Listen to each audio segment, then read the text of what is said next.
everyone and welcome back to my channel. I am very excited to film this video because I'm basically talking about all the books that I read this year. Well, not all of them, but my favourite books that I read this year. And this year, 2019, I have been very lucky to have read lots of excellent books. I was going through my Goodreads today, trying to think of my favourite books, and I was thinking, oh, this is really hard because I have given so many 5 stars out this year. And when I talk about my favourite books, which will be the last category I talk about today, there are quite a chunk of books that have been very good. So I haven't ordered things like 10, 9, 8, 7, 6, 5, 4, 3, 2, 1 because I can't order them. I just can't order them. I know what my favourite book is, but anything else, I just can't do it. So the way this video is going to work is I have nominated a few books for each category and then there's a winner for each category. I don't know, I'm just so excited, man. We've got a few categories to get through, and the first category, just get the miserable stuff out the way, is my least favourite book of the year. Luckily, I didn't read too many awful books, but there were 4 that sprung to mind, shall we say. So let's go through the nominations. The first book that is nominated for my least favourite book of the year is The Rosie Project by Graeme Simmerson. It's been nominated because of its truly awful depiction of autism. The second book that has been nominated is also made my heart hurt when I read it, and that is Harry Potter and the Cursed Child by Jack Thorne and J.K. Rowling. It was just awful, and it feels very far from the Harry Potter world that J.K. Rowling created. And God, there were so many loopholes. So that's why that's been nominated. The third book that has been nominated is The Unbearable Lightness of Being by Milan Kundera. It was unbearably pretentious, one of the most pretentious books I have ever read. And lastly, to top it all off, the last book that's been nominated is A Court of Thorns and Roses by Sarah J Maas. The worst, the most stupid villain I've ever read. It was funny how terrible this book is. It's atrocious. So there we go. Who do you think is going to win? It's difficult, but I've chosen a winner for the worst book of the year, and that is A Court of Thorns and Roses. Ta-da! It's incomparable, and a close second is Harry Potter and the Cursed Child. It kind of wrecked Harry Potter a little bit, but yeah, A Court of Thorns and Roses is just, I just don't understand. It feels like it should be satirical because it's so bad, but it's not, it's serious, and I don't understand why it's so popular. There we go. Moving on to a bit of happiness. The next category is my favourite book cover of the year. I've read some lovely books with lovely covers on this year, so this one was quite difficult, but again, there was one that really stood out for me, which I shall tell you in a few seconds' time. But let's have a look at the nominees. So the first book that is nominated for the best cover of 2019 is We Are Okay by Nina LaCour. Look at that beauty. It's lovely. The second book that's nominated is Books, Baguettes and Bedbugs by Jeremy Mercer. Again, it just makes me feel cosy, this cover. It's gorgeous. The third nominee is Tokyo Ueno Station by Yu Miri. I bought this book because of the cover, NGL. It's lovely. And the fourth nominee is Kitchen by Banana Yoshimoto. I don't know what it is. Maybe it's just Japanese covers that I just absolutely love. But again, this one, I just love the colours. Excellent stuff. So the winner is... I should get a snare drum, although I can't roll on a snare drum, so it would be pretty terrible. But it is Tokyo Ueno Station. I've got my copy here. It's just beautiful, and you can just stare at it for a very long time because there's lots on there. I just love the colour palette. It's just gorgeous. It really is. It's lovely.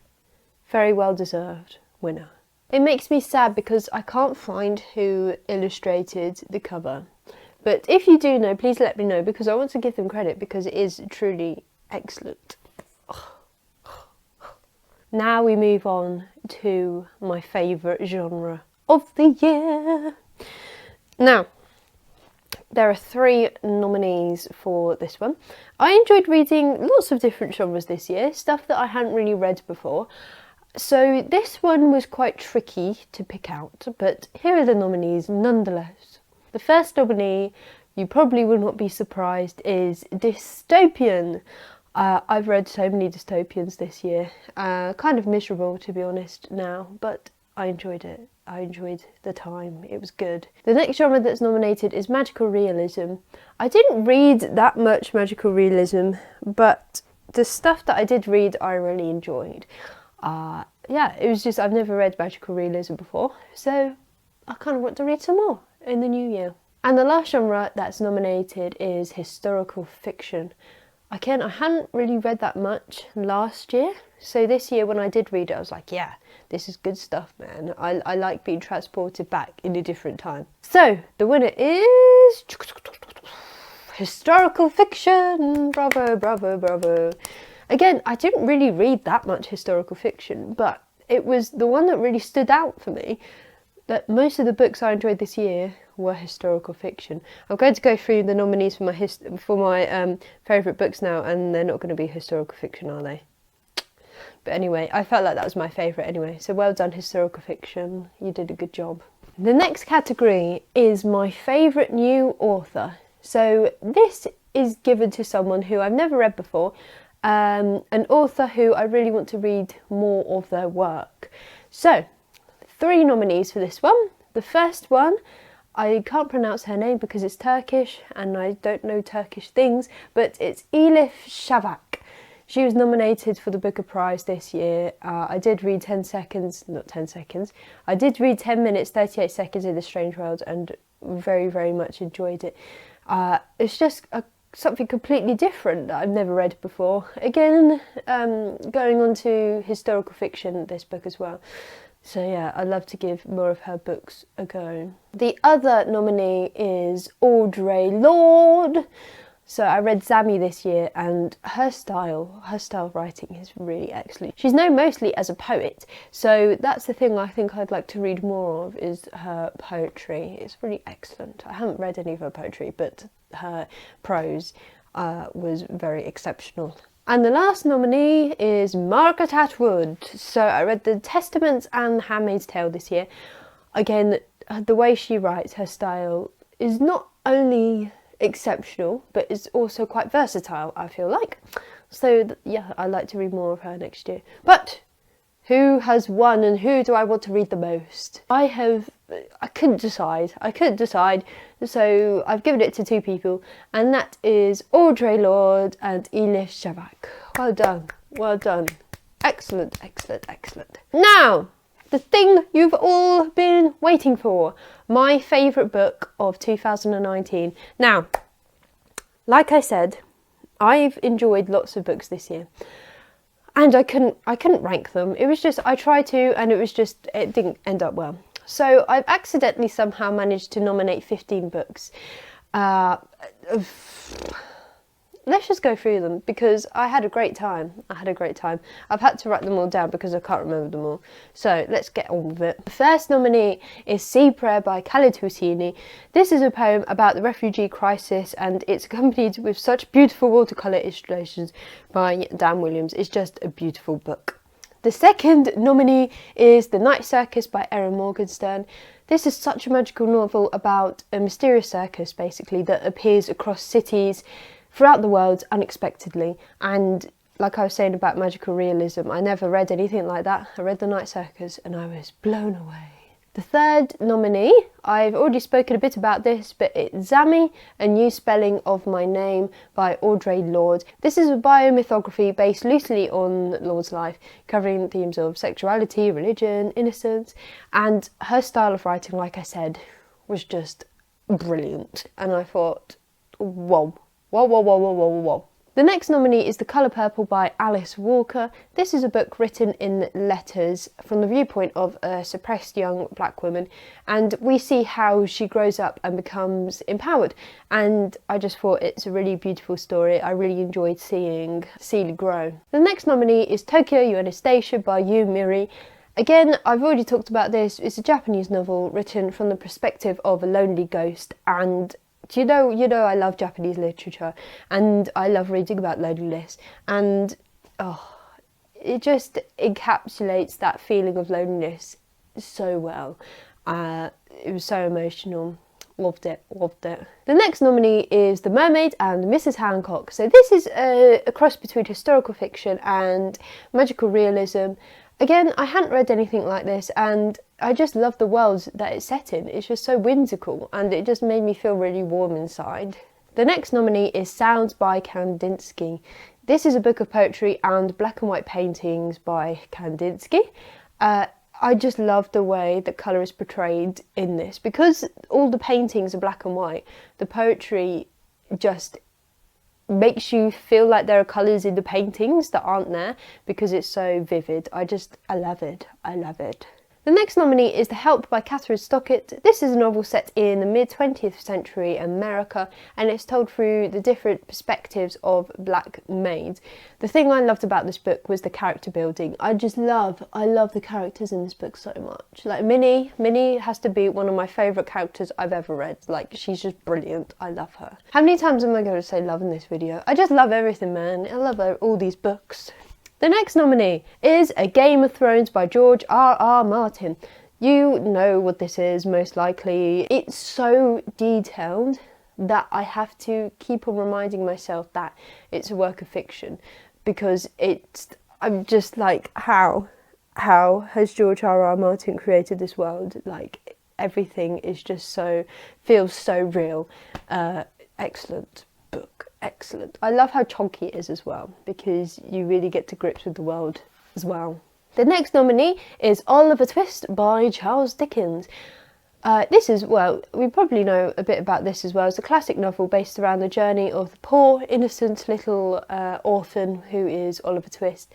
And the thing I like most about this book is the characters again. Similar to The Help, I love the characters so much, and I'm just really interested in their motives. That's the main thing I thought.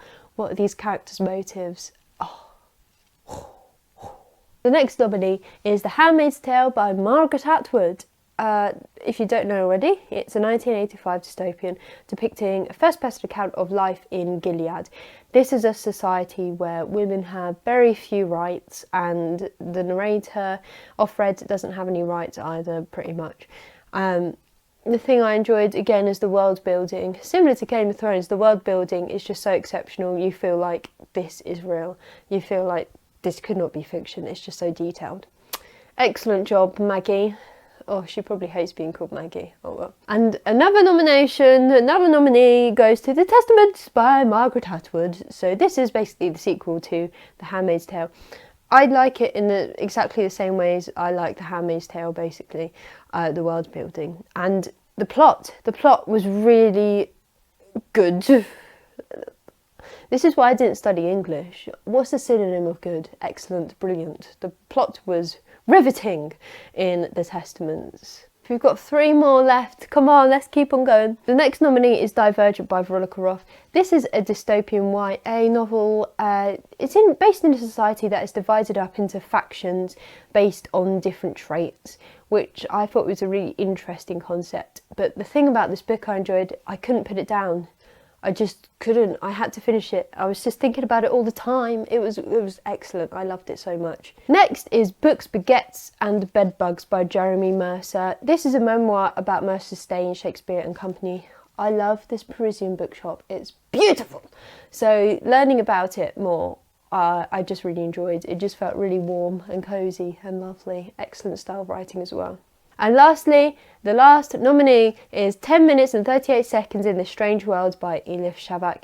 This is again a historical fiction about a woman in Turkey, and she dies. It's sad. And her brain is still active for 10 minutes and 38 seconds. So it's a story about her going back to pinnacle points in her life. And I just found her story really interesting, and I hadn't read anything like that before. And the style was immensely good, crazily good. Lots of books nominated. I couldn't decide. I couldn't whittle it down. I'm sorry, but there can only be one winner, and the winner is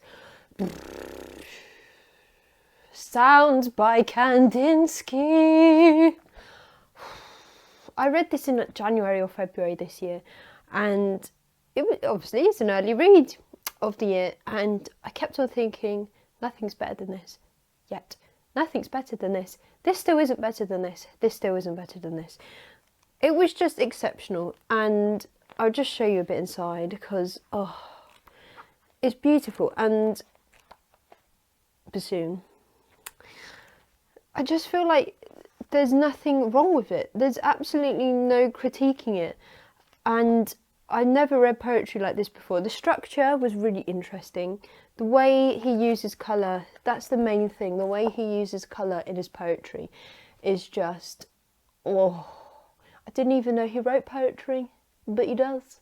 And I don't know what more I can say about it. But when I like something so much, I can't explain why I like it. I just do.